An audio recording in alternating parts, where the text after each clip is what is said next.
I'm Jan Jekielek, a senior editor with the Epoch Times and also host of American Thought Leaders. We have partnered with the National Association of Scholars to do a new report. Every year, somewhere around 2 million American students take the SAT exam, but the College Board, the organization that writes these exams, has been found to have close ties to the Chinese Communist regime, according to a new report published by the National Association of Scholars. Just how has the Chinese Communist Party extended its influence into the College Board? And how did this impact, perhaps unexpectedly, K-12 education and education overall in America? In this special episode of American Thought Leaders, we'll hear from the experts. Today, we've partnered with the National Association of Scholars to host the launch of this new report, Corrupting the College Board, Confucius Institutes and K-12 Education. To start, I'd like to introduce the report's author, Rachelle Peterson, who's a senior research fellow at the National Association of Scholars. Take it away, Rachelle. Thank you, Jan. My pleasure. China's interference in American society is in the news almost every day.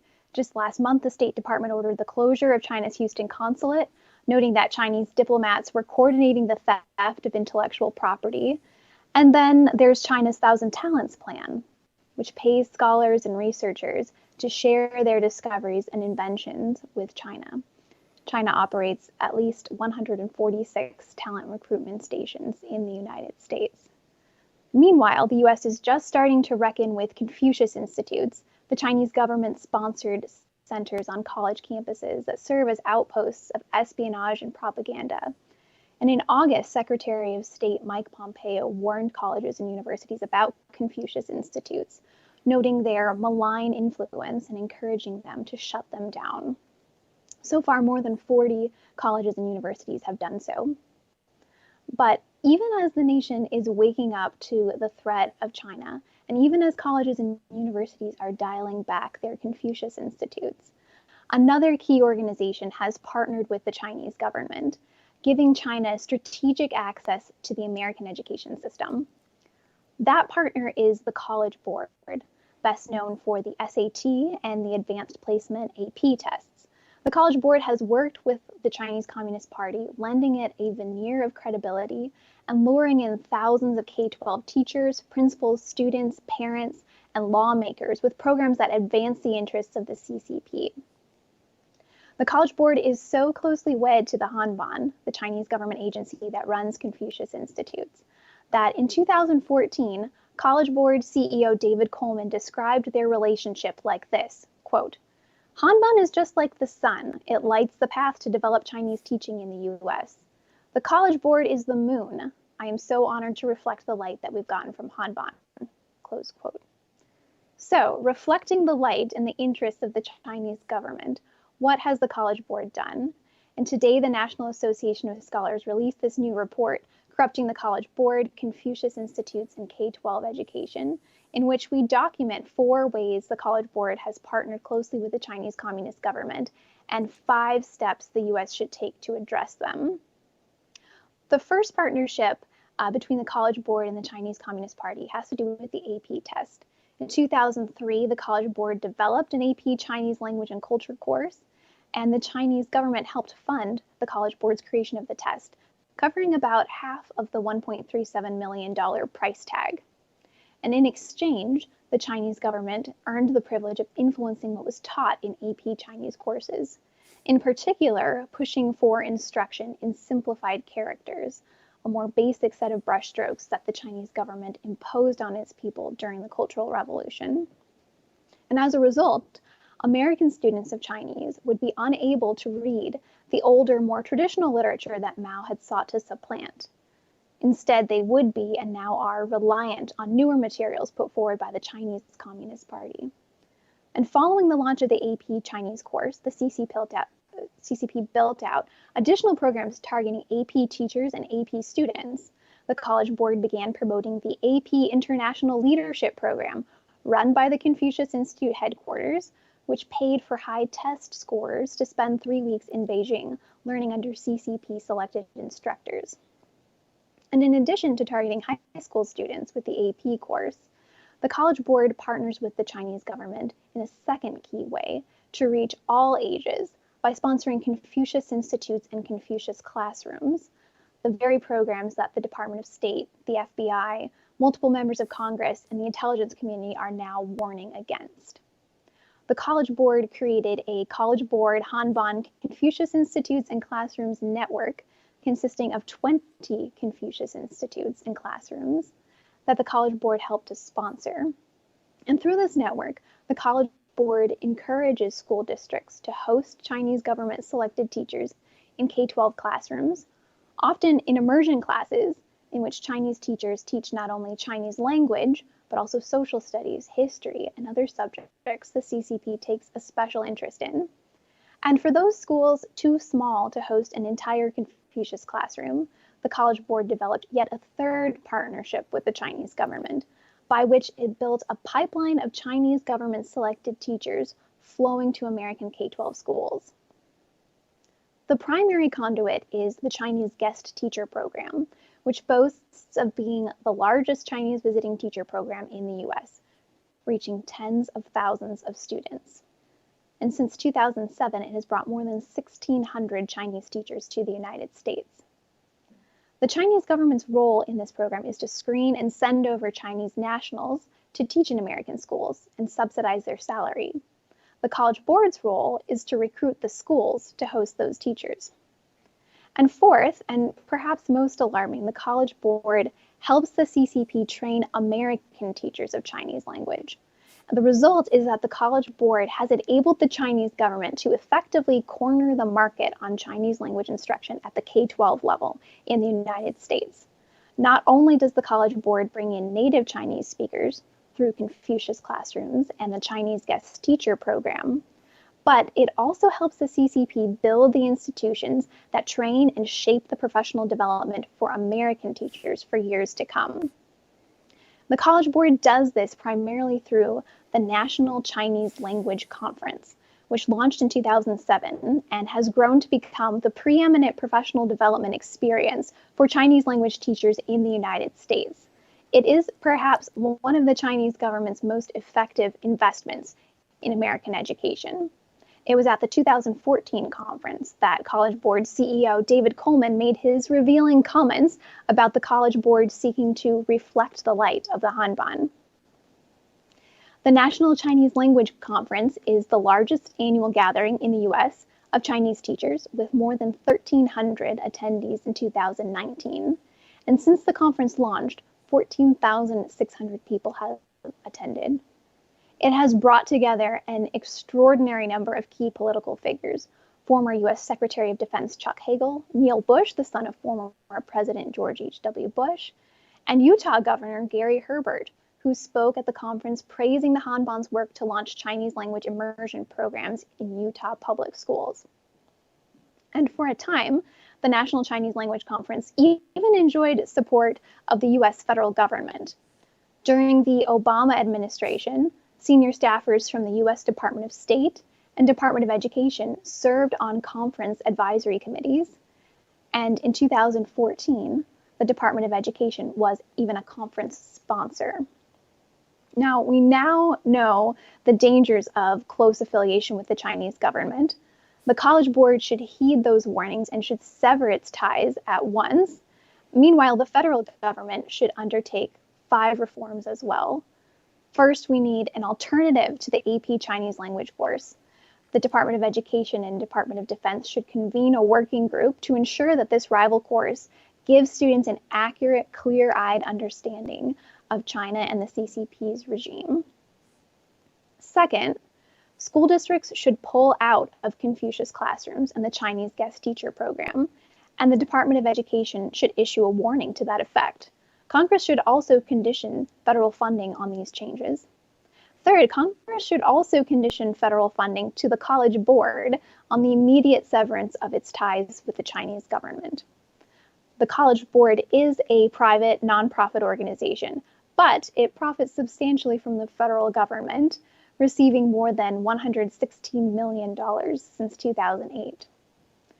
Fourth, the Department of Justice should open an investigation documenting the College Board's corruption.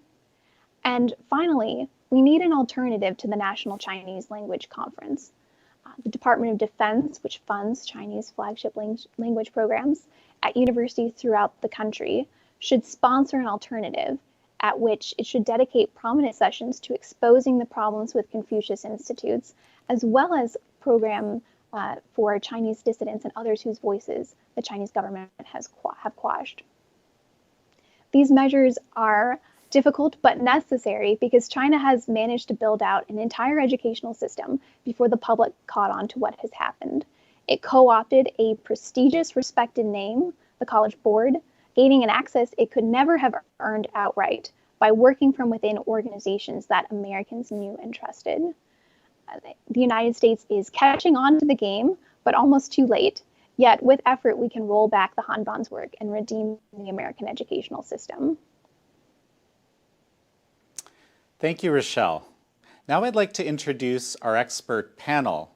Aside from Rachelle, joining us is Rory O'Connor, the president and chairman of the Athenai Institute, a new nonprofit dedicated to limiting the influence of the Chinese Communist Party on U.S. college campuses. And we'll also hear from China specialist Professor Bruce Gilley, professor of political science at Portland State University and a National Association of Scholars board member. So Rachelle, what you've just described is, I think I wrote a tweet that said, I promise you all what you hear is going to be stunning. Hearing it again, and I've obviously looked through the report, it again is stunning to me. And the thing that strikes me here is that we've been talking a lot about removing the Confucius Institutes from American college campuses, but will removing even all the Confucius Institutes actually take away the influence of the Hanban and this whole institution? I have a big question mark in my mind right now. Well, the Hanban has exerted itself far deeper into American society than just the Confucius Institutes at the college level. Those have gotten an enormous amount of well-deserved attention, but there are these Confucius classrooms sprinkled around the country at K-12 schools. The College Board sponsors 20 of those, but there are hundreds more unaffiliated with the College Board. And the depth of the Hanban's partnership with the College Board should really spur us to look closely at the rest of the ways the Chinese government has been insinuating itself into our institutions. Rory, I wanted to switch to you and briefly, you've been doing some incredible work raising awareness on college campuses and frankly also, rare in our political reality, bipartisan work. And I just wanted to give you an opportunity just to mention what the Athenai Institute is, what you're doing, and then connect it into the topic. Well, thank you for that, Jan. The Athenai Institute was set up this past May, really in response to the concerns of students who have been most affected by the Chinese Communist Party and its proxies on campus. On May 13th, we released the Washington Appeal, which was created really in an unprecedented manner that has really no other similar or comparable instance of sort of bipartisan interest or solidarity between college Republicans and college Democrats. What that really captures is the sentiment of our generation, really the concerns that we have and the failure of university administrations to address them. With this in mind, the Confucius Institute U.S. Center, in response to a lot of these things, has really only served to further highlight really the deceptive nature of it and those involved with it. It's something that students are most affected by, and yet it's something that only recently we've begun to take a very firm stance and stake in. Professor Gilley, you've been mentioning, when we talked offline earlier, you talked about, this sort of the profound influence or the profound impact of having essentially Chinese Communist Party teachers, or this whole approach to education impacting how essentially all teaching around Chinese language is done, or most of it is done here in the US. Can you speak to that briefly, please? Yes, well, thanks, Jan. Language is politics, and when you import the language of a communist regime, you are importing its politics. It's as straightforward as that. China has used language since 1949 as an effective tool of spreading its political propaganda and ideology, and no less important, squeezing out the traditional and liberal and humanistic heritage of Chinese culture from those who learn the Chinese language. And it's insidious, and it's been going on for 70 years. So it's not just about, what's in the textbook and what's not in the textbook, although that's important. But as Rachelle mentioned, the almost complete disappearance of traditional Chinese characters from Chinese language education is a major tragedy, not just political, but cultural. And with that comes authoritarian grammar, the extremism of the Chinese language as it has developed in the last 70 years in China. And also with that comes, the sort of squeezing out of non-Mandarin dialects, which also in any normal pluralistic Chinese community, you would be teaching the different dialects. Cantonese, as spoken in Hong Kong, is actually far more traditional form of Chinese spoken than what our college learners are learning with Mandarin. So there's this is a kind of tip of the iceberg what this report is highlighting, and I think it will help to raise consciousness about what we need to do to push back this long takeover of the Chinese language. Bruce, you just mentioned Hong Kong, and I was thinking about this. We're seeing in Hong Kong as we speak a kind of quick version of the application of the Chinese Communist Party approach to education being implemented forcefully. Your thoughts? Yes, so Hong Kong's important in two senses. One is it shows what China's ultimate endgame is, which is to seize control of the Chinese language and eliminate rivals. But Hong Kong is also important because it is one of the two major Chinese communities left that uses traditional characters, the other being Taiwan, and which produces a robust literature, media publications, book publishers, education materials that are not in the control of China's communist regime yet. And so losing Hong Kong would not only be symbolically important, but it would be substantively important in terms of further defeats for non-communist approaches to Chinese language. Let's jump back to the United States here. I'm going to take a question from our audience, from T42. Here's the question, and I think, Rachelle, we'll start with you. Where exactly does all this, quote, funding go? Who controls it? Follow the money. No communist entity has a comment. No foreign entity, especially a communist one, should have any kind of leverage or input into our education system, just as we have no input into theirs. But let's start with the question. Well, that's a great question, highlighting also the issue of reciprocity, namely that China is aggressively seeking to interfere in our institutions, but won't even host American cultural centers in China. But where the funding comes from is straight from the Chinese government. These programs are being run through the Hanban, which is part of the Chinese Ministry of Education. The funding is flowing to the College Board, which is getting all sorts of sweeteners and funding. The College Board is not doing this out of pure goodwill or innate desire to promote Chinese language. It's doing this for the money, and it's been bought off. It's been persuaded that it can handle the risks of engaging with a Chinese communist regime, and that it can supposedly maintain integrity. But the evidence shows that it has not.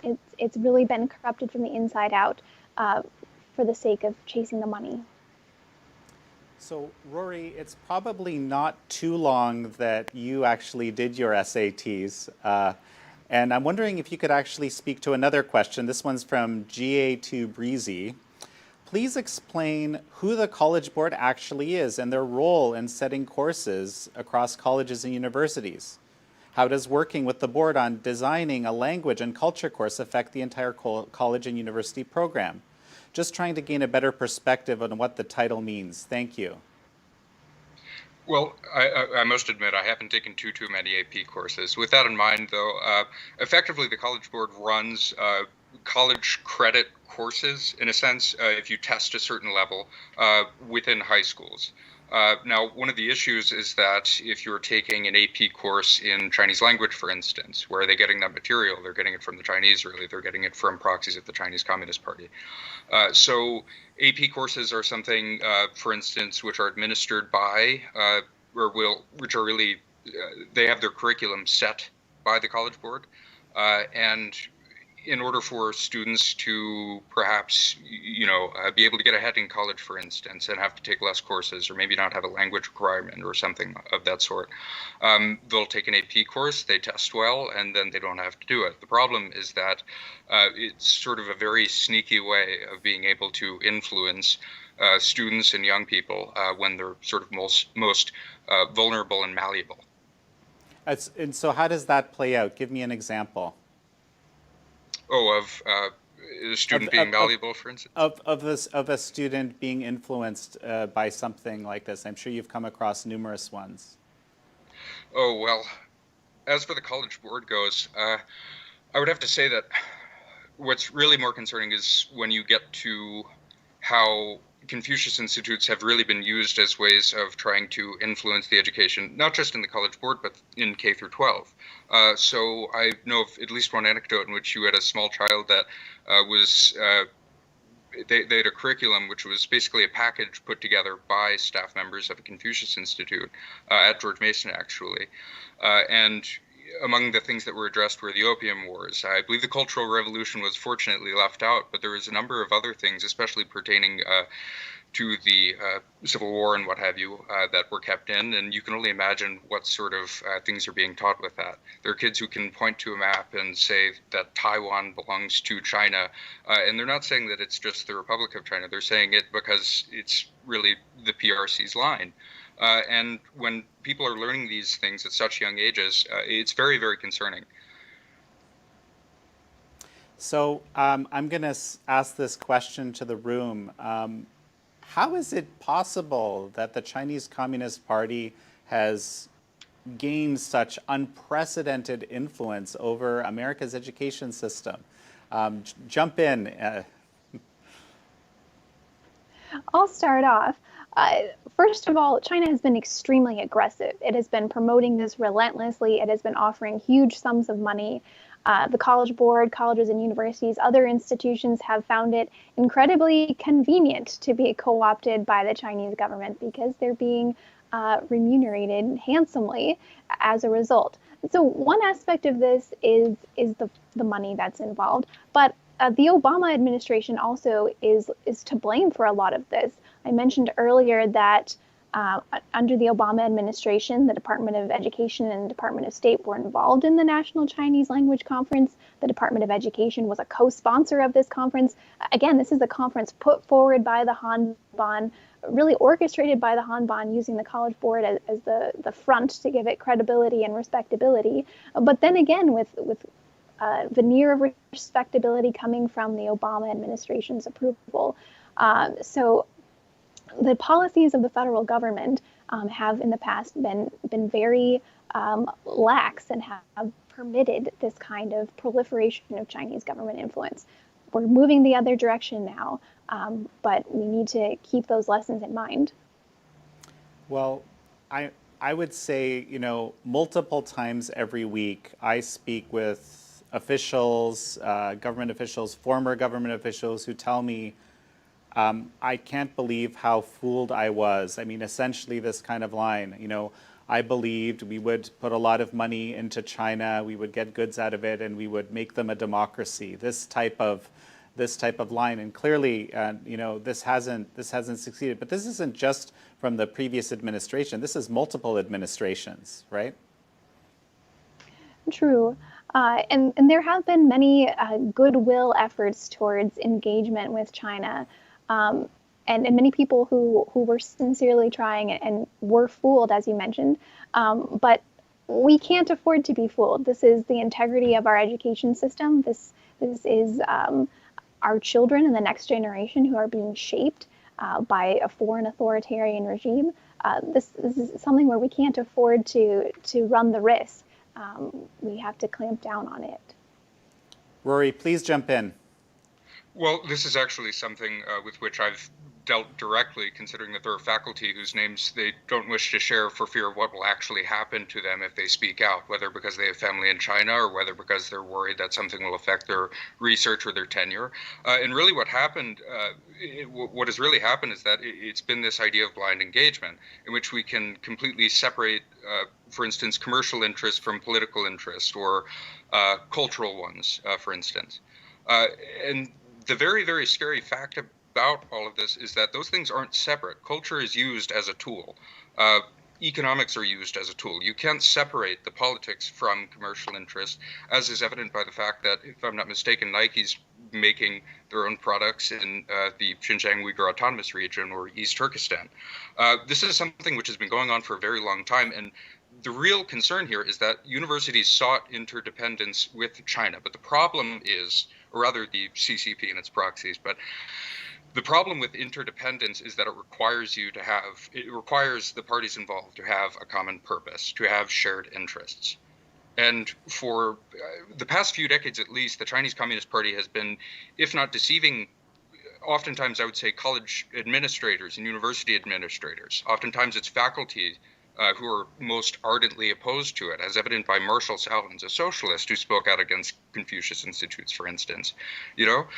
So really what we're seeing is that they've embedded themselves and they've tried as best as they can to latch themselves onto our institutions and to really, I hesitate to use the phrase elite capture, but they've tried to really harness the sort of centers of power and what have you at universities. And it's something which I would say the effects we can hardly even comprehend. It's something which is ongoing, and students are facing the brunt of this. And it's what's most concerning. It's what has most motivated something as large and as unprecedented as the Washington Bill. Professor Gilly, as a faculty member yourself, your perspective here? Well, it's interesting to compare the problems we have with Chinese language education with the problems we did not have with Russian language education before 1989. And the question is, well, what's the difference? Well, there's two things at play. One is China is an immensely more powerful, wealthy, and globalized society than Russia was during the Cold War. And as a result, China has a lot more push going on in terms of its people flows, its teacher flows, its money, its linkages to the global supply chain. And of course, that feeds right into Chinese language education in terms of, the basic issues of supply chain of textbooks, media materials, and whatnot. But the other thing, which I think Rachelle is highlighting correctly, and Rory as well, is the receptivity on our end is much greater to Chinese influence, whereas in the Cold War, we were very aware that we didn't want Stalinist literature for our students of Russian language. We wanted them to be reading the Russian classics. And for some reason, we think it's okay for literature and textbooks coming out of communist China to be normalized among our student population. So I think that pull side is important to keep in mind. And honestly, there is as Rory has pointed out, people say, well, we don't want to be Cold Warriors, we don't want to be anti-China and xenophobic and whatnot. And yet, that's an absurd argument because it's got nothing to do with the Chinese people. Indeed, the Chinese people are our allies in this struggle to recover their authentic culture. And what's really at stake here is getting over this idea that challenging the PRC on language is anything except good education policy, which is what it should be. Well, so that makes me think of one of the questions from Dean Winchester here. I'll, whoever would like to take this one, please go ahead. Is there any direct link between the Chinese Communist Party and the large number of American educators that promote communist ideologies in U.S. classrooms? Well, I would say, Jan, that there is. I mean, I think maybe that's a rhetorical question because we know the answer is yes. On my campus, for instance, we had a debate on our Confucius Institute. And there were two prominent faculty members who spoke out in favor of the Confucius Institute. One of whom is a well-known socialist and communist who regularly appears on Russian state television and is a virile critic of the United States, and says that any attempt to push back on Confucius Institutes would just play into Cold Warrior McCarthyism, right? And so I think we can trace those linkages very clearly between far left faculty who espouse communist and socialist ideas and the receptivity to the language and teaching materials of a communist state, of course. Any further thoughts? Well, if I may add, I do go to Catholic University, so it's there are less socialists and communists there, as one might suspect. With that in mind, though, I do have to say that what I find most concerning occurring at colleges is not so much that there are some socialist and communist professors and so forth.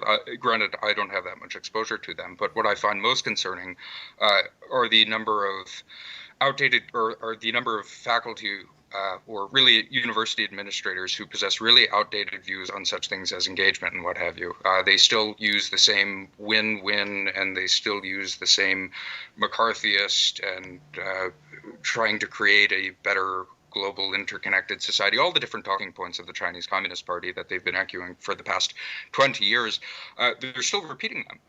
So what we're seeing, and I mean, this is, I think, evident in our think tanks, for instance, in which it appears as though it's the moderate ones that are oftentimes most deeply, I would say, influenced and sort of corrupted by really the money and resources of the Chinese Communist Party.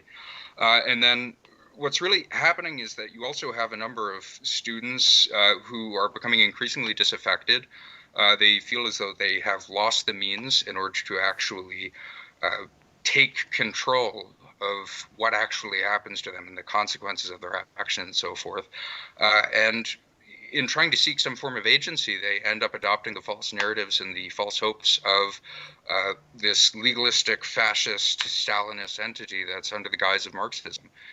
It's something which is very, very, very concerning, and in a sense, it sort of is an ironic example of the false consciousness of which Marxists so often accuse others of. Fascinating. Now, so the reality today, I'll jump to Rachelle, but I'd like to hear from everybody. Is the Chinese Communist Party influence actually, in reality, lessening on campus? That is a very timely question, Jan, because on first glance, the answer is yes, that colleges and universities are walking away from their Confucius Institutes in droves. I think we're now at 54 colleges and universities that are closing their Confucius Institutes. They're severing some of these ties. But if you look really closely at a lot of those announcements and those stories, you'll see that many colleges and universities are not really closing their Confucius Institutes. They're opening up new centers for Asian studies. They're transferring the bulk of the staff of the Confucius Institute over to that new center. They're still getting the same funding from the Chinese government, maybe routed a little bit differently. But there are a lot of indications that a significant number of colleges and universities are just pulling a PR stunt. They're executing this sleight of hand, claiming that they're being cautious and protecting national security by closing these Confucius Institutes, when really they're not. So even as we celebrate the closure of Confucius Institutes and the lessening of some of these overt ties to the Chinese Communist government, we need to take a hard look at each of those institutions and make sure that those colleges and universities are truly learning the lessons and not just executing this sleight of hand. Rory, from what I understand, you and your organization are actually actively working on trying to ensure this influence lessens. Maybe you can speak to that a little bit. Well, first of all, I would like to say that I don't think there's very much clear evidence that CCP influence and interference efforts are actually lessening on campus. They become less obvious, but if anything, they've become more sinister as a result. I have friends and I have acquaintances who are Uyghurs, who are Hong Kongers, who are Chinese international students who are terrified of what will happen to them. There are folks who have to tell their professors not to show images of Tiananmen Square because they're worried that their classmates will report them simply for not reporting the professor for showing them such images. That's something which is still going on at American colleges and universities. And oftentimes, many of the universities, if they do actually close Confucius institutes, for instance, do so apologetically and half-heartedly. Now, frankly, for institutions which are supposed to uphold freedom of speech, freedom of thought, and protect the rights of students above all else and not subordinate their principles to their bottom line, I have to say that it is startling to see it continue to happen. Now, with that in mind, if there is one thing that has come out of this, and if there is one thing that I think ought to give faith to those who actually still believe that universities can do what they're supposed to do and what they've written down as being obligated to do, frankly, what brought together folks my age from all across the aisle at a time when polarization, especially among my generation, is, I don't know if it's fair to say the worst on record, but I think it's banal to say that it's bad. With that in mind, it's sincerity. It's the fact that we're tired of cynicism, we're tired of appearances, we're tired of lies, whether it's from administrators or Confucius institutes or faculty that are somehow beholden to the CCP. It doesn't really matter because, frankly, we have friends that can't speak out and who are worried about speaking out and just doing what students ought by right to be able to do. And that's to say nothing of the faculty that are intimidated. That's to say nothing of the fact that Chinese scholars in the United States are still kept track of. But the startling reality is, despite the fact that we had hundreds of organizations from across the country and we united action with effort and we were sincere and we did the best we possibly could with what we have, and we didn't try and pursue this effort out of some odd xenophobic hatred or anything of that sort, but out of simply love and a sense of duty for what we ought to preserve. The fact that we did that and universities have remained silent, I think that that's unfortunately telling, and I think that that's quite depressing, but it's not something that's going to stop students. It's not something that's going to stop those who are still being actively silenced and oppressed and allowed to be oppressed and allowed to be censored by their universities. Because, frankly, everything that we have is at stake. This is an issue of sincere personal attachment, not just to me, but to the other folks involved. And frankly, it's very easy for me to get up here and say all of this, especially compared to the fact that, again, I have friends who can't speak out and who can't say what is actually going on if they're a Uyghur, what's happening in East Turkestan or the XUAR, because their family is basically being held hostage by them, and they receive messages on, I believe, WeChat or what have you, or Hong Kongers that have cried me asking what's going to happen to their family if they've already broken the national security law. These are things that have actually happened. These are young people who are facing these things, and university administrators are doing nothing, and it's shameful. Before I take other voices, Roy, I know there's a lot of young folks also watching and very interested in the topic, and maybe not, in some cases, not knowing who to reach out to. And I wanted to give you a chance to just tell us how they can reach you and your organization. Well, I encourage you to reach out at athenai.org, or you can actually get me on my email at roy@athenai. I'm okay with doing that, by the way. And Gaoqing, if you're watching, hope you're well. So, Professor Gilley, we just heard an impassioned, plea to basically colleges around America to respond to these, very, very difficult realities. What are your thoughts? So I think this is very important, as we've talked about before. This is the tip of the iceberg, but let's remind ourselves of what a long, long road we have to march here.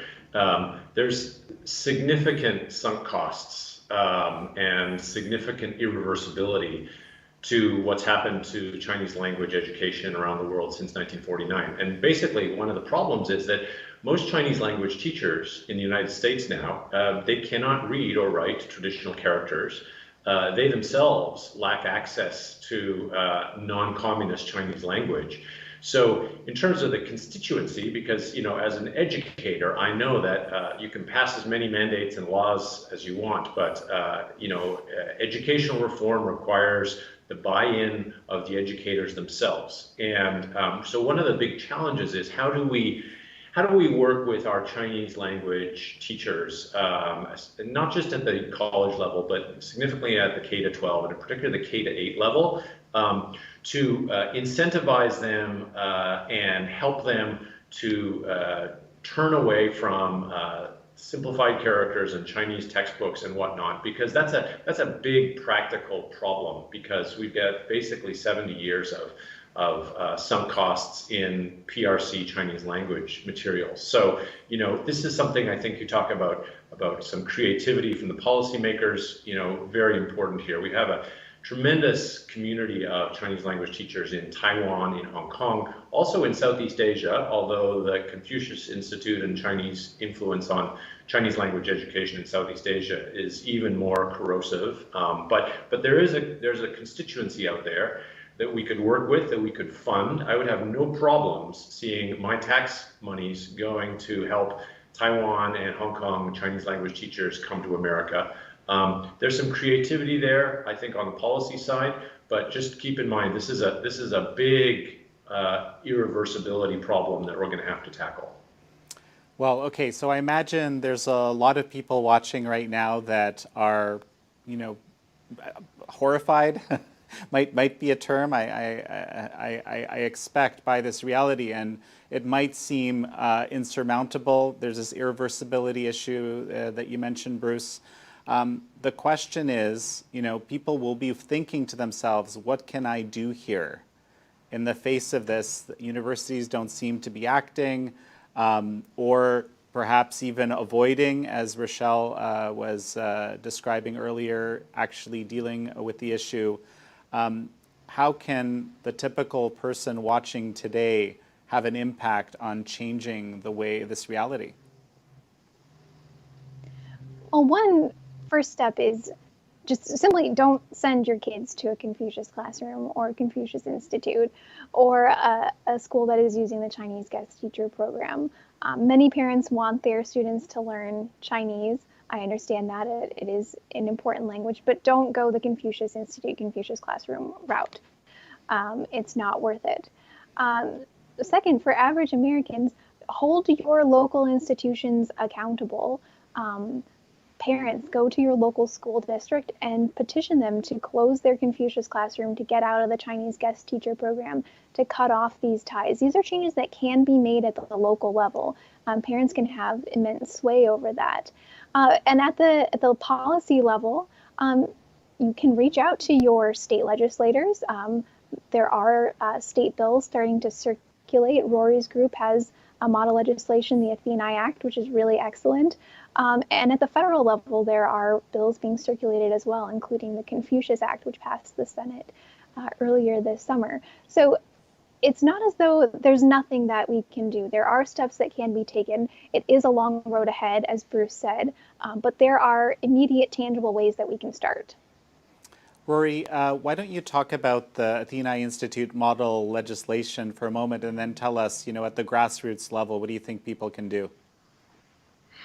Well, Jan, there is just something that I want to say. I think it's only right that people are afraid, and I don't think it's necessarily problematic, so long as people are afraid of what it is that we actually have to lose and what is at stake.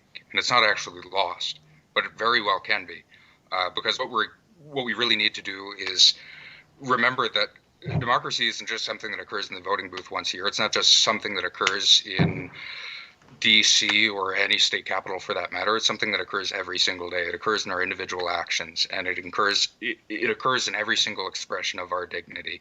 And right now, Uyghurs aren't able to do that. In fact, Uyghur intellectuals, as they're being rounded up and their culture is being extinguished by the Chinese Communist Party, and it's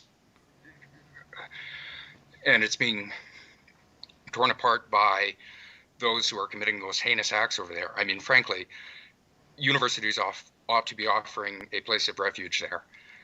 Beyond that, though, what I think is very important to state, and to get into the very specifics of this is something that has to be done continuously. It has to be done constantly. It has to be done vigilantly. Students, if you're interested in this, if you have friends that have been affected by this, reach out to us. Reach out to, hell, any journalist that you know. It can be a local one. You know, we're all for supporting local papers in a time like this.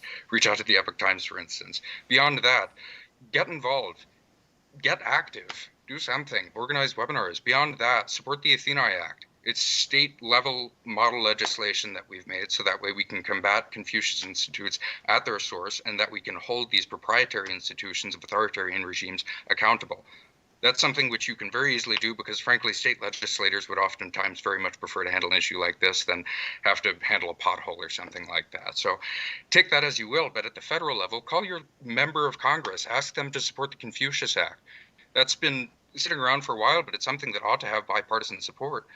I mean, frankly, one of the most unifying issues of our time is the fact that what we have and what we ought to hold dear has been, what ought to belong to all of us has been taken by a few and sold to the Chinese Communist Party and its proxies. And that's not right. And they're vulnerable. And frankly, as our institutions, which ought to terrify the Chinese Communist Party, are now fearful of them and submissive of them and seeking to accommodate them, hold them accountable. Don't let up. Frankly, we had the largest movement in support of really reasserting democracy and the rights of students and the rights of faculty and protections for international students above all else, and condemning systemic or condemning racism as it occurs and xenophobia as it has occurred as people backlash against the Asian American Pacific Islander community. Take these issues seriously, take them sincerely, but frankly, it's something that has to be done continuously, and it has to be done really forcefully. Rory, just very briefly, what the bullet points on the Athenai Act, model legislation? Oh, I'm very glad you mentioned this. There's a policy wonk in me.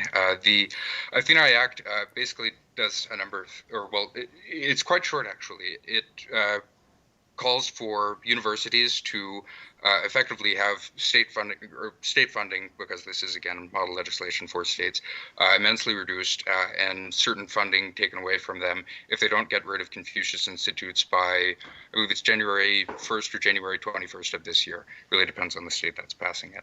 But with that in mind, it's something that should have been taken long ago, and it's something that's really just a necessary step to reassert and reinforce and maintain academic freedom. It's something which is bipartisan. It's something which is very clear cut. I mean, it's not in legalese and anyone can make sense of it. And I encourage you to check it out on our website and make what you can out of it.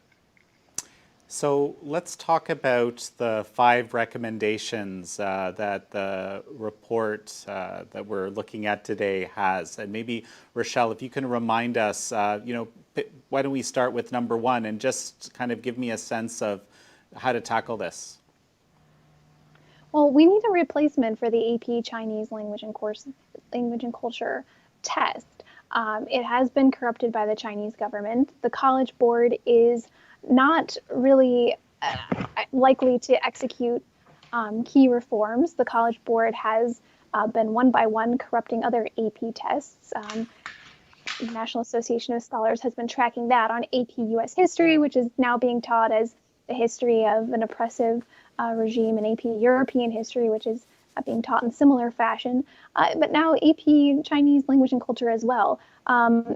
The College Board effectively has a monopoly over much of K-12 education. It needs a rival. We need alternatives.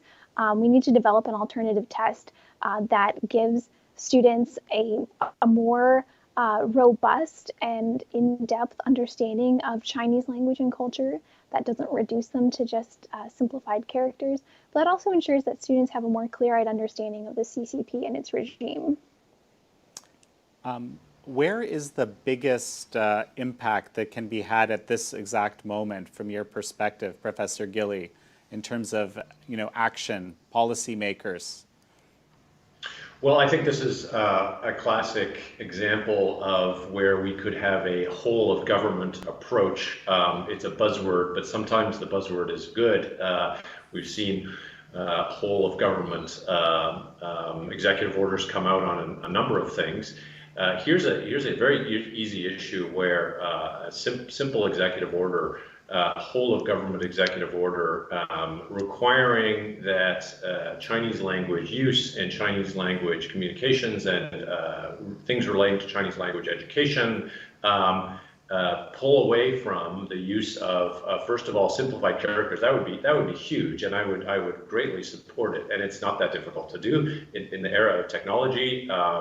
We have very easy ways to transition to traditional characters. And I think just in terms of our embassies, our State Department, its operations in the international diplomatic sphere, of course, Chinese captured the United Nations back in the 50s. That was part of their negotiations for coming in. But that doesn't mean that the United States needs to just follow the flow. Indeed, the United States has always been a beacon of democracy, and here's an area where I think whole of government executive order, just reminding executive and departmental agencies at the federal level that Chinese language is not to be taught or promoted using PRC materials, that we should talk about or transition back to traditional Chinese characters. This could make a big difference, because a lot of this, Jan, is really about consciousness raising. If those parents are going to reach out to their schools, I mean, I'm a few blocks away from Oregon's only fully publicly funded Mandarin immersion K-8 school, and it is chock full of PRC teachers and materials. So, but those parents don't know; they don't understand this. So I think there's a necessary connection between grassroots activism, which I agree with Rory and Rachelle. This is absolutely important, but you don't get the activism until you have this sort of whole of government top-down calling out what the problem is, and then letting democracy do its work. Rory, your thoughts, the top policy point to hit first? I don't know if it's the Athenai Act or not, but go ahead. Frankly, divestment. I would say that it's really divestment. It's something which is very, very difficult to do, because there are hundreds of millions, if not, and Rachelle, I encourage you to correct me on this, billions of dollars going into American universities each year from the Chinese or their Chinese Communist Party or its proxies. And there was a letter sent by the State Department this past August, and universities largely remained silent towards it if they reacted at all. What we need right now is, speaking as a student to students, we need to reassert ourselves in a way that hasn't been seen since the South African divestment movement of the 1980s, because frankly, that's what we're facing right now. If anything, this is something where the stakes could almost not be higher, considering that we're looking at the possible extermination of an entire culture in East Turkestan. Even in the United States, there's refuge for Uyghurs here who are continually oppressed and suppressed and intimidated by the Chinese and their various nefarious little actors over here.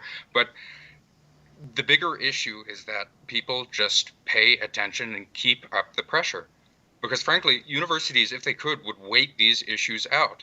It's obvious that they don't want to address these. It's obvious that it's very difficult for them to, because frankly, students have, not just with the effort that we had recently, but in the past, faculty have in the past brought these issues up, and university administrators have frankly ignored them. And it's something which isn't that difficult to do, considering what horrible things are already happening to others, what rights are not afforded and what rights are denied to students within our own country. And that's something that we can fix, and that's something that we need to fix. Because democracy, again, is not something which is inevitable. It's not something which you simply have or attain. It's something which is exercised, and it's something which is a way of life. Rachelle, you can jump back to some of the recommendations or comment. I saw that Rory was asking for your perspective here. Well, I want to emphasize again that we need to set up alternatives. Right now, the Chinese government has effectively cornered the market on K-12 instruction in Chinese language. They're sending over Chinese nationals to teach. The CCP is at the same time training the Americans who are going to teach Chinese language. They're funding the College Board, funding these Confucius Institutes and classrooms, funding all of these programs, and effectively, really, the College Board has enabled the CCP to get its fingers on every aspect of K-12 Chinese language instruction. So we need to develop alternatives ASAP, not just an AP test, as I mentioned before, but alternatives for training teachers, alternatives for getting teachers into these programs. We're at a real crossroads here, and the College Board has let the Chinese government be the only game in town. So we're going to be finishing up fairly soon, and I'm going to give each of you now about a minute to offer any final closing thoughts, final remarks. Let's start with Bruce. Well, I just want to remind people that, our biggest allies in this battle are the people of China themselves, because they're the ones who've been the biggest victim to the abuse and misuse of the Chinese language by the Chinese Communist Party since 1949. And, these battles actually go on in China as well. Just last year, the PRC government revised its middle school Chinese literature textbook, and they removed a very famous Qin Dynasty story about a peasant rebel and replaced it with a Han Dynasty story about a law-abiding general who kept the people in line. And there was a tremendous outcry about that and pushback. And so just keep in mind that, this isn't us against China, this is us against the Communist Party. And our allies in this struggle for the Chinese language are the Chinese people themselves. Rory? Freedom is something which, again, is not really attained. It's something which is posited, and you have to fight for it. You have to do something. You have to take hold of the responsibility which ought to be yours, which is yours, and which you're obligated to exercise, considering that students are most affected by these issues. Students are the ones who face threats and intimidation and suppression every day in the United States and elsewhere because of the inaction of university administrators and the ignorance of others. It's something that can be addressed and which we must address. They're vulnerable. We can do something about it. It's not inevitable, but we have to act. And Rachelle, it's only fitting that you offer the final words. Thank you, Jan. We are reckoning with the realization that the American education system has been corrupted from the inside out, from kindergarten level all the way up to higher education, through the Chinese guest teacher program, Confucius Institutes, Confucius classrooms. Colleges and universities are to blame for some of this. The College Board is to blame for this as well. But individual school districts, individual leaders have made these mistakes as well. And we need to turn around now. We need to develop alternatives, and we need to root out the pernicious influence of the CCP. We cannot let the next generation of Americans be trained by the Chinese Communist Party. Well, this has been an incredibly fascinating discussion. A few quick observations from my side. We are seeing, for example, in Australia, we are seeing, government reviews of university or college actions against students and so forth. So this is something that is happening. Not just these realities are something that not just the United States is facing. Certainly, Canada, my home country, is facing. Australia is facing, and we are seeing some sort of action happen. I certainly hope that a lot of the recommendations and thoughts that have been discussed here, especially on the policy side, are taken quite seriously. Another piece I think that's very important is, Rory's work, which is basically he's made huge efforts to make sure that the work of the Athenai Institute has been bipartisan and reaching across the aisle. And frankly, I really appreciate the idea of engaging young folks. Sometimes, we don't have a lot of faith in our young people. We're told that they're not that engaged, they're not that interested in what's going on. They're just very self-focused. But I think we have a very stark example here with us today of at least one student, and of course representing many others who obviously have a very serious approach to all of this. Finally, I wanted to invite everyone to come to the website, the web page, theepochtimes.com. And it's theepochtimes.com/corrupted-by-China. The different contacts will be available there. You'll be able to reach out to the National Association of Scholars, and you'll be able to reach out to the Athenai Institute and Rory through the information on there. I encourage you, whatever platform you're watching on, YouTube, Facebook, the website, our app, to please like this video, share it with your friends. If you're watching on television, please also share it with everyone. And finally, if you would like to subscribe to the Epoch Times, join Epoch, join epoch.com. Thank you, everybody.